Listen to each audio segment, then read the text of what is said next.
लक्ष्मी जी तो समुद्र मंथन से निकली, तो उससे पूर्व विष्णु जी की सहगामिनी कौन थी, आओ जानते हैं विस्तार पूर्वक इस वीडियो के माध्यम से। वीडियो में अंत तक बने रहें। नमस्कार मित्रों, आपका स्वागत है हमारे चैनल धर्म गंगे में। लक्ष्मी जी तो समुद्र मंथन से निकली, तो उससे पूर्व विष्णु जी की सहगामिनी कौन थी?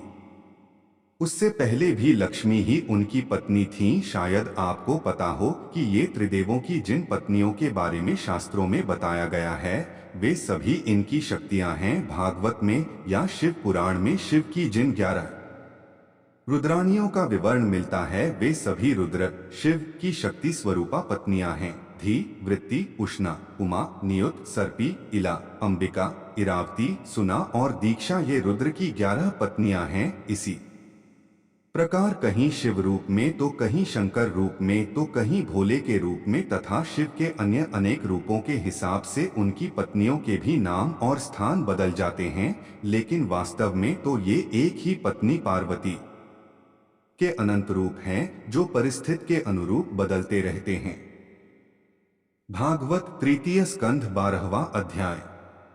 इसी प्रकार विष्णु जी की पत्नी लक्ष्मी हैं। चूंकि विष्णु को पालनकर्ता नियुक्त किया गया है, इसलिए उनके पास धनदायक वैभवशाली शक्ति का होना अति आवश्यक था, क्योंकि इस शक्ति के बिना विष्णु अपना कार्य पूर्ण कर ही नहीं सकते।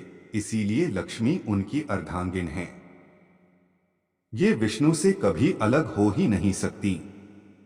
भागवत की एक कथनानुसार एक बार ब्रह्मा, विष्णु और महेश की इन पत्नियों को अपनी शक्ति होने का घमंड हो गया और इसी बात को लेकर वे अपने अपने पतियों को छोड़कर विलुप्त हो गईं। इनमें जिसका जो मूल स्थान था वहीं वापस चली गई। अब अगर सबके बारे में बताऊं तो ये जवाब बहुत लंबा हो जाएगा, इसलिए सिर्फ लक्ष्मी के बारे में बताती हूं कि लक्ष्मी अपने मूल स्थान समुद्र में निवास करने लगी। समुद्र का एक नाम रत्नाकर भी है, जो उसे वैभव यानी लक्ष्मी से जोड़ता है। उस समय त्रिदेव सहित समस्त सृष्टि श्रीहीन हो गई थी, जिससे प्रकृति का संतुलन ही बिगड़ गया।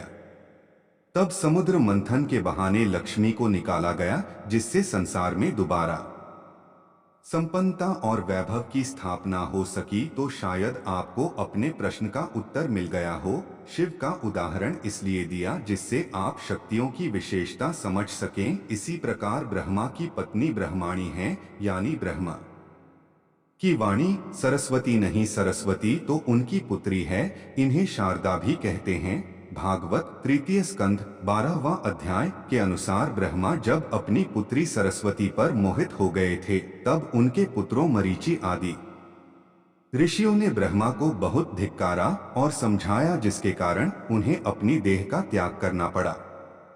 जानकारी अच्छी लगी हो तो वीडियो को लाइक करें, शेयर करें और आप भी हमारी तरह प्रभु श्री राम के भक्त हैं तो कमेंट बॉक्स में जय श्री राम जरूर लिखें। वीडियो अंत तक देखने के लिए धन्यवाद।